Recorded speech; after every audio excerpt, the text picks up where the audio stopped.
everyone, Lizzie Marie here with Sparrow's Nest, and welcome to my channel, Simple Living with DIY Projects and Delicious Dishes.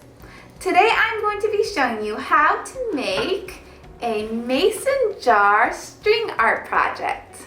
Now this is a really simple string art project. Usually string art projects are a little more complicated. You have to do the back and forth, but I want to make just like a really easy, simple one because I've done a lot of string art projects by now and they can take a little time. So I want to make one that's really simple that anybody could make. You'll need a piece of wood cut to the size you want. Now they have like a lot of these that you can just buy at the craft store these days because it's kind of like super popular now. But I just bought a piece of pine wood at Home Depot and I just had them cut it for me, so it was pretty cheap for this board, and I got it cut in 3 pieces.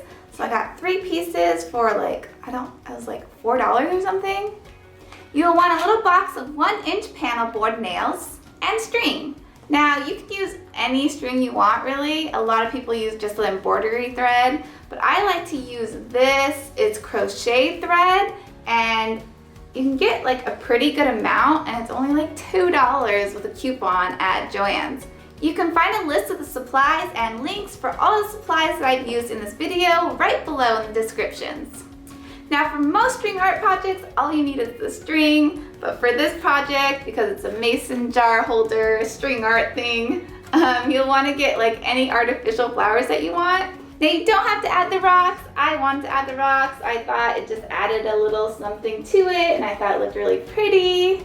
So you can do whatever you want with that. You can get creative. So, all right, let's get started. I'm going to stain my board with a gel stain just to get it a nice dark color before I start my project. Let it dry, and then I'm going to print out my template. This is a mason jar template that I printed offline, and I have the link included below. I'm going to cut it out, and then I'm going to put a piece of tape on the back, and I'm going to place that on my board so it does not move.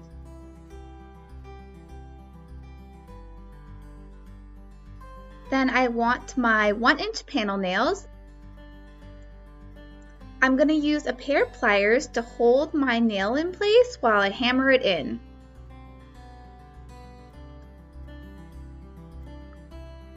You'll want to do all the nails about the same height, so every time I do a nail, I check and make sure it's about the same height.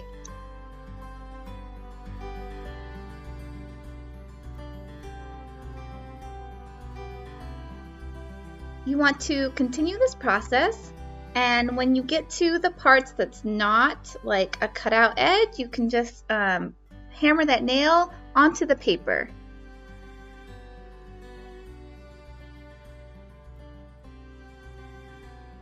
Remove the paper carefully and you can just pull it up and it comes off really easily off those nails. And I'm going to keep my template right next to me because it has numbers on there, and I'm going to follow the numbers when I do my string. I want to create a loop knot, and I'm going to hook that around my first nail, and I'm going to use some super glue and then tie another knot.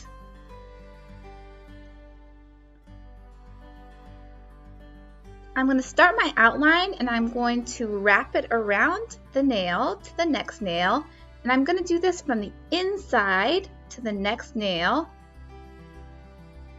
So wrap it from the inside of the nail to the outside, then to the next nail. And you want to be sure that you're pushing down your string on your nail a little bit because you want to have room when you add your second layer of string. So I'm going to continue my outline, and like I said, this template has numbers on it. So I'm looking at my template and I'm following the numbers so that I know which nail to go to next.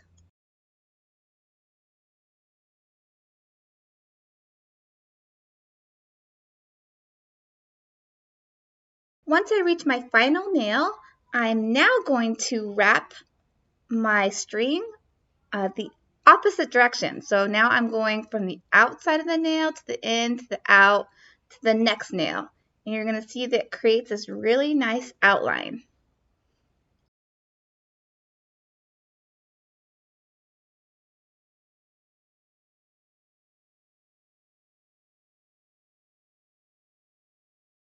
Continue this until you reach where you started, and then you're going to take the string where you started at and you're going to make a knot, and you're going to use a little super glue and make a double knot, and then you want to just cut off the excess string.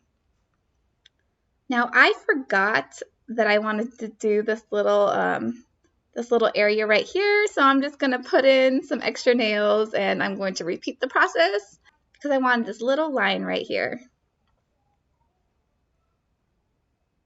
This step you don't have to do if you don't want. You could always just prop this up on a shelf, or you could add a picture hanging hardware on the back. Alright, now that I'm done with my string art mason jar, I can just slide my flowers inside of there. And then I'm going to take some rocks, I'm going to place them and make sure I like how it looks. And I'm going to use a hot glue gun to glue them down onto the wood.